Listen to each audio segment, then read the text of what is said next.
Se tem que fazer, então goste do que faz. Meu nome é Renzo Nutitelli e esse é o Renzo Procast.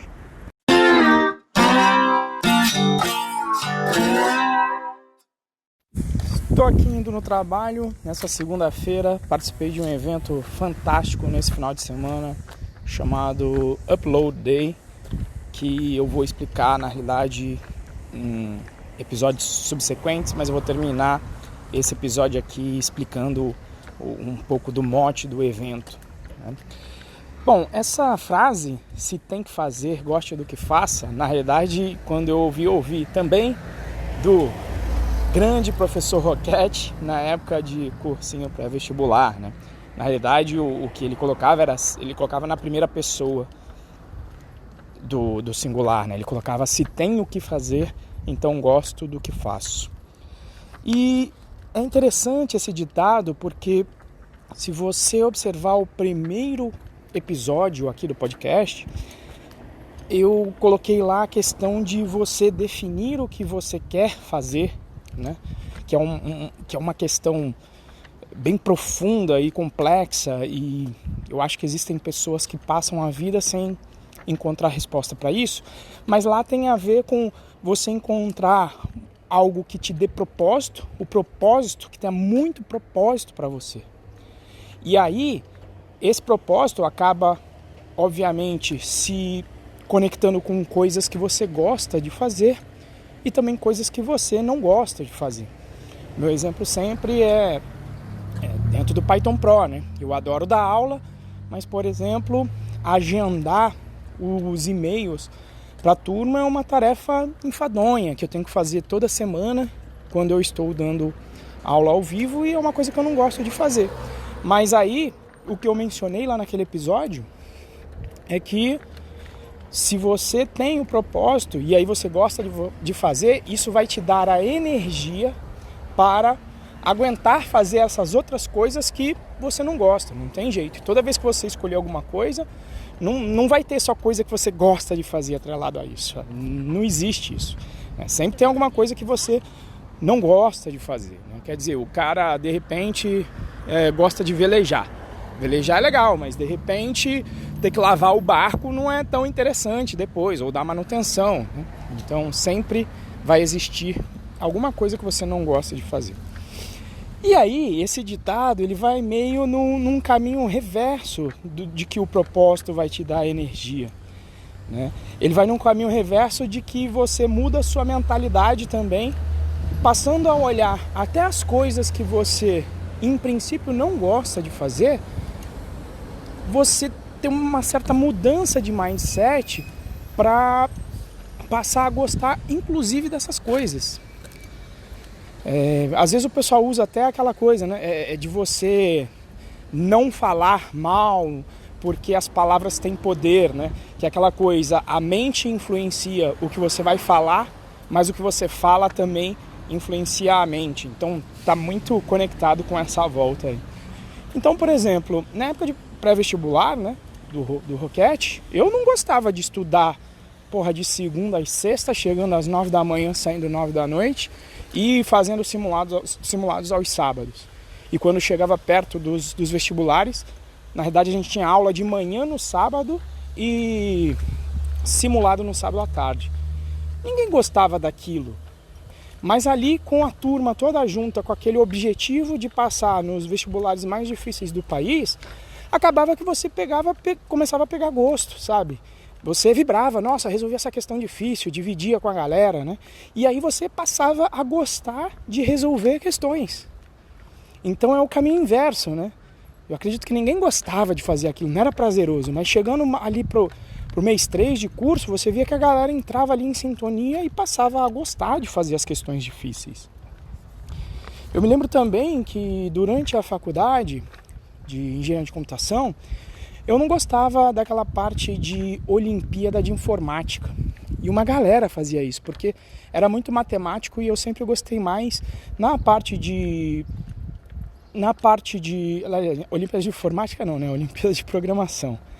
Mas eu não gostava porque envolvia muita matemática e eu sempre gostei mais da parte de arquitetura de software.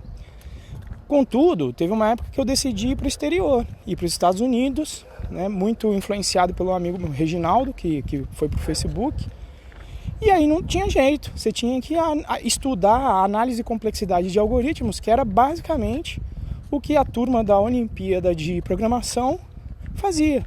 Então comecei a fazer os exercícios e depois do tempo comecei a gostar, porque aí eu entendi o porquê que as grandes empresas pediam com tanta profundidade essa parte de análise e complexidade de algoritmos. E aí ainda para me motivar ainda mais, eu fiz um módulo para o curso, que hoje em dia está lá no Python Pro, que é o de entrevista técnica. Então eu coloquei um mote prático no negócio, que é entrevista técnica, mas eu poderia chamar esse módulo também de estrutura de dados e análise de algoritmos, aplicado, digamos, para a vida real, para uma coisa prática que é a entrevista. Mas óbvio que com esse nome ninguém também ia comprar e se interessar por isso, então fica muito mais legal se eu falar que é, né, só módulo para preparação para entrevista técnica para empresa gringa, que era o nome do curso quando eu coloquei ele lá no Udemy para testar. Mas aí quando eu passei a ter que ensinar principalmente, aí eu achei a motivação correta, porque linka com o que eu gosto de fazer, que é dar aula. E aí, aí beleza, aí eu passei a gostar. Hoje em dia faço direto análise de algoritmos, inclusive melhorei como programador no dia a dia, porque os meus algoritmos sempre eu costumo pensar do ponto de vista de performance em termos de análise, né? Em termos de Big O. E aí, dentro do Python Pro, como eu falei, existem várias atividades que eu não gostava tanto. Por exemplo, demorou muito para eu querer estudar e me interessar sobre marketing digital. Ali envolve várias coisas que eu já sabia, estilo Google Analytics, extração de métricas, funil de vendas, mas que eu nunca tinha o saco de fazer o setup, porque eu não gostava, essa é a verdade. Às vezes eu confundia, acho que até uma questão interna minha de confundir o marketing com manipulação das pessoas, né? E aí conforme eu fui vendo que eu tinha um bom produto, que eu gosto de dar aula, e os alunos que efetivamente tinham aula comigo sempre sofriam ali sofriam não, né? Se beneficiavam e se transformavam dentro do curso, evoluindo nas suas carreiras, eu vi que eu consegui ensinar. Eu tinha uma prova, né? Não por mim, mas pelos outros, que eu faço um bom trabalho e que eu tenho um bom produto. E aí eu falei, mas não tinha tanta gente fazendo, por quê? Porque eu não estava fazendo marketing digital direito. Então foi a hora que, beleza, vamos fazer isso direito.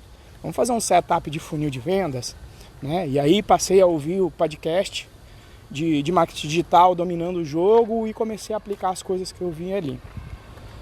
E junto com isso, eu bati um papo até o Moacir Moda, um amigo meu de São Paulo, que está aí na mesma pegada, preparando um curso de freelancing, e ele viu que ele estava na mesma pegada e falou, pô, vamos juntar aí pra gente bater um papo uma vez a cada 15 dias, conversar sobre isso, vamos estudar marketing junto? Falei, bora! E aí a gente, justamente, ele falou, tem esse evento aqui, o Upload Day, que o Mo achou até que era mais de marketing digital, mas era muito sobre produção de vídeo. E aí foi fantástico o evento, porque é uma galera que, assim, de produtora a candidato a youtuber, ou até pessoas que têm canais grandes no YouTube. E aí se abre um mundo novo pra mim, porque eu vou dizer que eu tô com 36, e aí essas coisas de viver como youtuber pra mim, apesar de eu saber que é possível e eu ser da área de computação, eu nunca fui ver de verdade os meandros. E se abriu um novo mundo fantástico ali, sabe? De como é que as pessoas fazem, como que é um vídeo que engaja. E isso acaba ajudando até nos vídeos que eu posso fazer para dar aula. Como fazer um vídeo que engaja, como ver as métricas, né, de clique, a métrica para ver se acabou não sendo clickbait, que é quando a pessoa entra no teu vídeo e sai logo depois, possivelmente é um clickbait, e foi fantástico. E nessa área, diferente da área de computação, nos eventos de TI, hoje em dia eu vou mais para fazer o social com a galera. Então eu quase não assisto palestra. Agora nesse evento eu voltei a ser newbie de novo, cara. E aí eu nunca gostava de anotar as coisas que eu aprendia nas palestras. Nunca foi um sentido meu. E inclusive nessas experiências de ouvir outras pessoas que fazem curso, eu ouvindo também o podcast do Murilo Gun, ele falou da metodologia dele, de fazer as anotações em post-it, apesar que eu não fiz em post-it dessa vez. Mas, cara, eu fui para cada palestra e só absorvendo tudo. Eu anotei todas as palestras, que eu só perdi uma, mas de todas as 13 palestras que eu fui, eu anotei tudo. E vou colocar ainda o outro ponto da prática do Murilo, que é interessantíssimo, que é, quando você aprende alguma coisa, logo depois, ou pouco tempo depois, ensine aquela coisa. Porque na hora que você ensina, você ainda absorve muito mais o conhecimento. E é isso que eu pretendo fazer. Então eu vou fazer justamente nos próximos episódios desse podcast, os próximos 13, eu vou pegar a minha anotação sobre cada uma das palestras que eu vi no evento, no Upload Day, e vou fazer aqui o roteirinho com os ensinamentos e colocar como um episódio de podcast aqui. Até porque eu sei que tem uma galera aí que até me pediu, que falou, pô, quando eu mencionei no canal do Python Pro, falou, pô, quero saber mais sobre essas coisas de marketing digital. Falei, beleza, fica tranquilo, porque isso aí já está aí no pipeline, já está previsto, né? Mas isso vai ficar para os próximos 3 episódios aí. Eu vou mencionar tudo que eu vi lá no Upload Day, para quem não conseguiu participar do evento também, para quem se interessa sobre o assunto marketing digital. Mas o resumo de hoje, né, é que é o seguinte, né? Se você não está aprendendo a gostar das coisas que você tem que fazer por conta das escolhas do que você escolheu fazer, você não está sendo um pró. Você não está sendo um pró, não está sendo um profissional.